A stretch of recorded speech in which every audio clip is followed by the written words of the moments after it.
तो इसमें नेक्स्ट हम उसको कूल करेंगे, चाहे वाटर आइस वाटर में कर लेते हैं या आइस बैग के थ्रू कर लेते हैं। तो जो भी कूलिंग का प्रोसीजर है वो हम ऐड करते हैं ड्यूरिंग मैन्युफैक्चरिंग ऑफ सपोजिटरीज। तो these points are covered regarding the manufacturing of suppositories like preparation of molded mass, dispersion of drug, casting of suppositories, cooling of the mold, उसके बाद dispersed and opened and remove the suppositories। उसके बाद जब cool हो जाएगा, ठंडा हो जाएगा, सॉलिड हो जाएगा, तो हम सपोजिटरीज मोल्ड को ओपन कर लेते हैं और फिर उसमें से रिमूव कर लेते हैं। तो ये प्रोसीजर था सपोजिटरीज के मैन्युफैक्चरिंग का। फिर इसमें डिफरेंट पैरामीटर्स हम स्टडी किए कि जो सोल्यूट हम ऐड कर रहे हैं कैसे उसके कौन कौन से पैरामीटर्स है जो कि इसके स्केल अप के लिए रिक्वायर्ड है। क्या क्या रिव्यू करेंगे, जैसे ऑप्टिकल माइक्रोस्कोप के थ्रू करते हैं, होमोजेनाइजेशन करते हैं।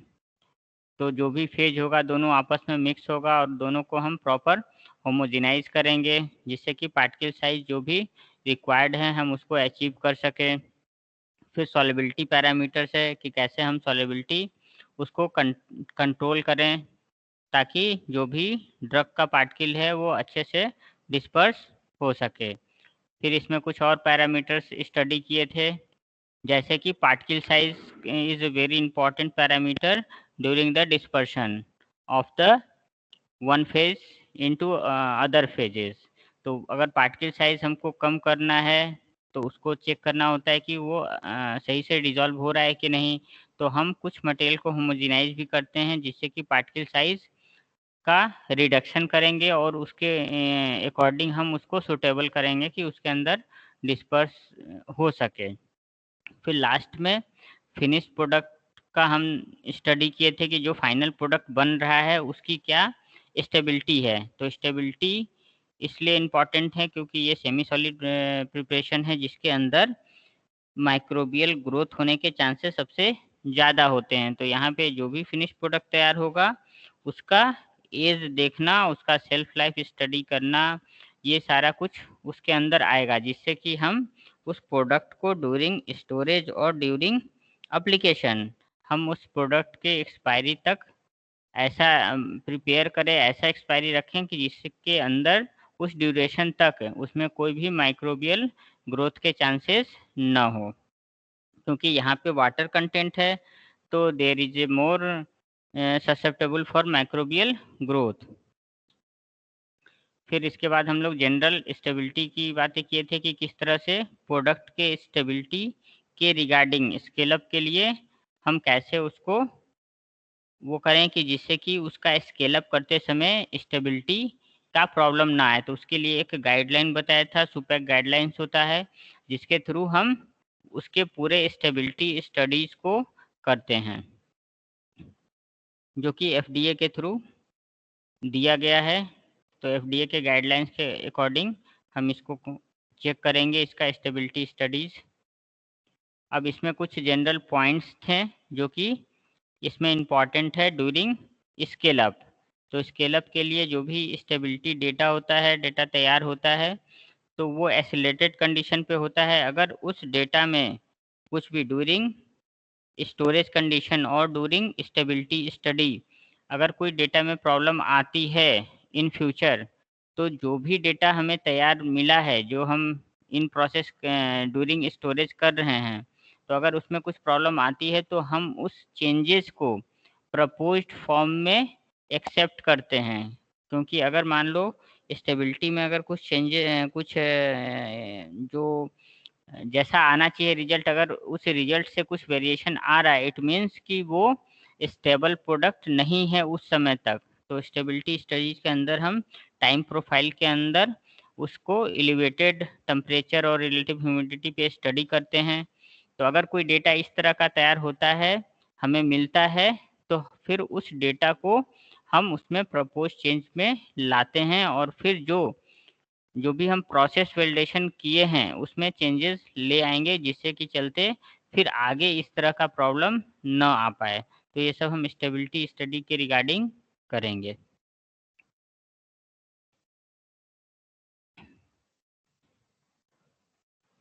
तो यही सब इसमें स्टेबिलिटी स्टडीज़ स्टेबिलिटी कंसिडरेशंस के अंदर यही सब पॉइंट हैं, जो कि हमको स्केल अप के समय चेक करना है। अब इसमें नेक्स्ट है यहाँ से टेस्टिंग कि किस तरह से हम टेस्ट करेंगे। तो टेस्टिंग के लिए देखो the key parameters for any drug product is it efficacy as demonstrated in controlled clinical trials. तो जो भी टेस्ट का पैरामीटर होगा वो इस तरह का होगा कि जो क्लिनिकल ट्रायल्स के अंदर हम कंट्रोल्ड वे में कर सके। The time and expense associated with such trials make them unsuitable as routine quality control method। तो इसके अंदर जो भी हम क्लिनिकल ट्रायल्स के अंदर करेंगे उसका टाइम वो फिक्स होगा और उसमें जो भी हम चेंजेस करेंगे वो सब हमें चेक करना पड़ेगा कि ड्यूरिंग प्रोडक्ट मैन्युफैक्चरिंग वो क्वालिटी चेक हो रहा है या नहीं। Therefore in vitro surrogate tests are often used so that product quality and performance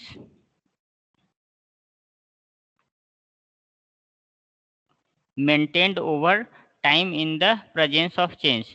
तो जो भी इन विट्रो टेस्ट करते हैं हम क्वालिटी प्रोडक्ट के रिगार्डिंग, तो उसका क्वालिटी प्रोडक्ट और उसका परफॉर्मेंस दोनों चीज़ों को हम चेक करेंगे टेस्ट के थ्रू कि ड्यूरिंग इन विट्रो एनालिसिस या उसका प्रोडक्ट की जो क्वालिटी है या उसका जो परफॉर्मेंस मीन्स उसका फार्माकोलॉजिकल एक्शन कि उसका जो भी हम जैसे सेमी सॉलिड के अंदर जो भी हम टॉपिकल यूज़ करते हैं तो वो ड्रग जब एब्जॉर्ब होता है और एब्जॉर्ब होने के बाद उसका जो भी थेरेपेटिक एक्शन बॉडी के अंदर शो होता है तो वो उसका परफॉर्मेंस हुआ कि किस तरह से वो ड्रग डिजीज़ को क्योर कर रहा है।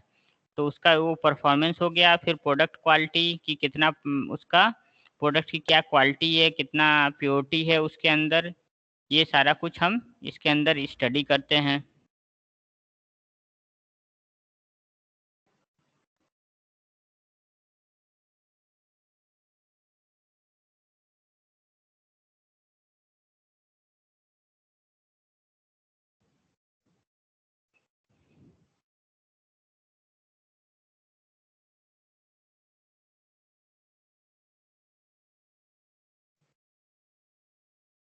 नेक्स्ट देखो इसमें a variety of physical and chemical tested commonly performed on semi solid product and their component. अब कौन कौन से टेस्ट है, जैसे सॉलिबिलिटी है, particle size, crystalline form of active component, viscosity, homogeneity of the product. तो ये जनरल टेस्ट हैं जो कि सेमी सॉलिड प्रोडक्ट के अंदर हम करते हैं। जैसे पहला सॉलिबिलिटी है, तो यहाँ पे सॉलिबिलिटी हम देखते हैं ड्रग का कि कौन से फेज में सॉल्युबल है, उसका क्या सॉल्युबिलिटी का पैरामीटर्स है, क्या क्या क्राइटेरिया है। फिर पार्टिकल साइज का अपना इम्पोर्टेंस है सेमी सॉलिड प्रोडक्ट के लिए, तो उसमें पार्टिकल साइज हम चेक करेंगे। फिर क्रिस्टलाइन फॉर्म की सेमी सॉलिड प्रोडक्ट के अंदर कहीं कोई क्रिस्टलाइजेशन तो नहीं हो रहा। विस्कोसिटी, फिर प्रोडक्ट की क्या विस्कोसिटी है। होमोजेनिसिटी कि प्रोडक्ट कितना उसके अंदर कितना एपीआई मिक्स है और वो कितना होमोजीनियस है, मीन्स कि equal distribution of active ingredients. More recently, in vitro release test has known promise as a means of comprehensive assure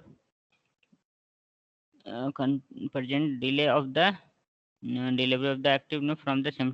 उसके बाद हम इसके अंदर इन विट्रो रिलीज टेस्ट कराते हैं। इन विट्रो रिलीज टेस्ट के अंदर हम देखते हैं कि ड्रग हमारा कितना परसेंट कितने समय के अकॉर्डिंग रिलीज हो रहा है। तो उसका रिलीज का पैटर्न हम स्टडी करेंगे इन विट्रो के अंदर कि हम चेक करेंगे कि जो भी डोजेस फॉर्म हम तैयार किए हैं, सेमी सॉलिड डोजेस फॉर्म है, उसके अंदर सॉरी सेमी सॉलिड प्रोडक्ट जो भी तैयार हुआ है वो किस तरह से ड्रग उसके अंदर से रिलीज हो रहा है, कितने समय के अकॉर्डिंग। तो समय से हम इसका रिलेशन देखते हैं कि कितने समय के बाद कितना ड्रग का परसेंटेज रिलीज हो रहा है। तो ये केवल हम एक्टिव कंपोनेंट के लिए करते हैं जो एक्टिव ड्रग है। An in vitro release rate can reflect the combined effect of several physical chemical parameters including solubility and particle size of the active ingredient and rheological properties of the dosage form. In most cases, in vitro release rate is a useful test to assess product sameness between percentage and post change product. तो यहाँ पे देखो इसी चीज़ को highlight किया गया कि इन vitro release के अंदर हम कंबाइंड इफेक्ट देखेंगे कि मतलब ओवरऑल उस ड्रग का क्या रिलीज पैटर्न है। तो ये कंबाइंड इफेक्ट उसके किन किन प्रॉपर्टी के चलते हो सकता है, जैसे कोई फिजिकल केमिकल पैरामीटर्स है, उसकी सॉल्युबिलिटी है, उसका पार्टिकल साइज है, उसका रियोलॉजिकल प्रॉपर्टी मीन्स कि उसका विस्कोसिटी, तो किसी भी डोजेज फॉर्म का क्या विस्कोसिटी है ये भी उसको अफेक्ट करेगा उस ड्रग का रिलीज। कि जो भी अभी जैसे बताया इन विट्रो रिलीज स्टडी जो हम करते हैं उसके लिए कौन कौन से पैरामीटर्स है जो उसको अफेक्ट कर रहा है, तो उसके अंदर ये physical chemical solubility particle size viscosity ये सब सारे पैरामीटर्स इंक्लूड होगा।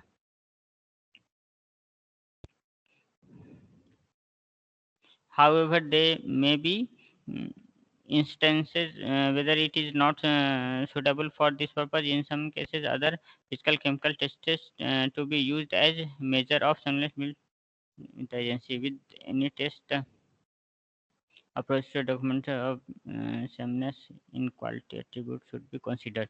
तो इसके अंदर देखो जो भी हम टेस्ट करते हैं उसमें जो भी फिजिकल और केमिकल टेस्ट के पैरामीटर्स है वो एजेंसी के थ्रू वो डिस्कस किया जाता है, वो प्रपोज किया जाता है कि ये टेस्ट हमें इस चीज़ पे परफॉर्म करना है और फिर उसके टेस्ट का जो भी रिजल्ट आएगा फिर हम उसके साथ उस चीज़ को डिस्कस करते हैं कि इस तरह से हमने ये टेस्ट परफॉर्म किया और इस टेस्ट का ये रिजल्ट आया और इस रिजल्ट के चलते उसके क्वालिटी में क्या चेंजेस आ सकता है, किस तरह से हम उसके अंदर क्वालिटी मेंटेन कर सकते हैं।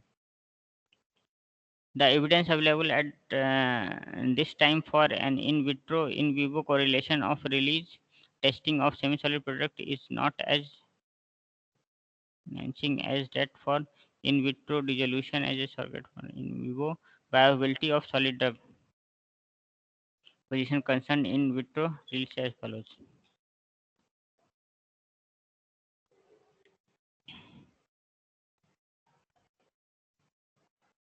तो यहाँ पे देखो एक इसमें एक पैरामीटर होता है in vitro in vivo correlation IVC। तो ये आप लोग नेक्स्ट सेमेस्टर में डिटेल में आपको स्टडी करना है। तो इसके ठीक, तो इसके बाद हम लोग इसमें हम लोग ये देखते हैं कि जैसे जो हम इन विट्रो टेस्ट कर रहे हैं, ठीक, इस टेस्ट को कर रहे हैं और फिर इन विवो मीन्स कि जो हम एनिमल स्टडी करते हैं, जो एनिमल के अंदर करते हैं एक्चुअल में, तो वो दोनों का आपस में क्या रिलेशन है। तो ये इसके अंदर बायोफार्मास्यूटिक्स से जो संबंधित चीज़ें होती हैं, जैसे उस ड्रग का फार्माकोकाइनेटिक्स और उसका ड्रग का रिलीज, तो ये सारा पैटर्न हम दोनों में आपस में दोनों में कोरिलेट करते हैं कि इन विट्रो में ये टेस्ट हुआ था। इन विट्रो मीन्स क्या हुआ, जो कि हम जो टेस्ट हम लैब में करते हैं, तो जो टेस्ट हम लैब में किए वो इन विट्रो हुआ। जो टेस्ट हम एनिमल के ऊपर करते हैं एक्चुअल बॉडी के अंदर करेंगे, किसी भी बॉडी के अंदर जैसे एनिमल के में ही हम करते हैं, तो एनिमल के अंदर जो हम बॉडी कैविटी में हम जो टेस्ट कर रहे हैं उसको कहेंगे इन विवो। तो दोनों के रिजल्ट को हम कोरिलेट करते हैं कि इन विट्रो ये रिजल्ट आया है, इन विवो ये आया है। तो उसके बाद हम उस चीज़ का पैटर्न डिसाइड करते हैं कि ये कैसा है और उसमें क्या उस ड्रग का क्या बायोबिलिटी होगा, हम उस चीज़ से पता करते हैं। तो दोनों के रिलेशन के बाद ही हम उसका बता पाएँगे कि उस ड्रग की बायोबिलिटी कितनी है। बायोबिलिटी क्या हुआ कि ब्लड के अंदर ड्रग का अमाउंट, कि ब्लड के अंदर ड्रग का कितना अमाउंट पहुँच पा रहा है, वो होगा उस ड्रग का बायोबिलिटी। तो ये चीज़ें हम कैसे पता करेंगे, तो जब तक हम इन विट्रो इन विवो दोनों का टेस्ट परफॉर्म करेंगे और फिर दोनों के टेस्ट को हम कोरिलेट करेंगे, तब हमें ये चीज़ें क्लियर होंगी। However, there are many instances where it is not possible for the purpose. In such cases, other physical chemical tests to be used as measure of sameness uh, should be proposed and discussed with agency with the, ये तो हो चुका था ना।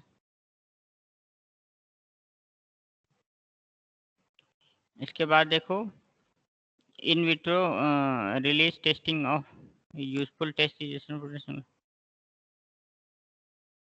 the development and validation of any in vitro release tests are not required for approval of NDA, NDA, ANDA, nor in vitro release test required as a root batch to batch quality।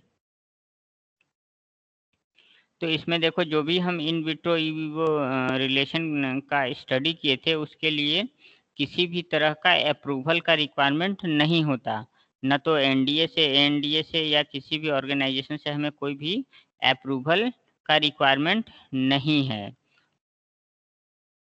और जो हम batch to batch quality control test करते हैं, जैसे जो regular test होता है उसके अंदर भी इस तरह का टेस्ट हम परफॉर्म नहीं करते हैं। इसमें बैच टू बैच जो हम टेस्ट कर रहे हैं क्वालिटी के लिए, उसके लिए उसके अंदर in vivo in vitro test या कोरिलेशन हम स्टडी करने की कोई आवश्यकता नहीं होती है।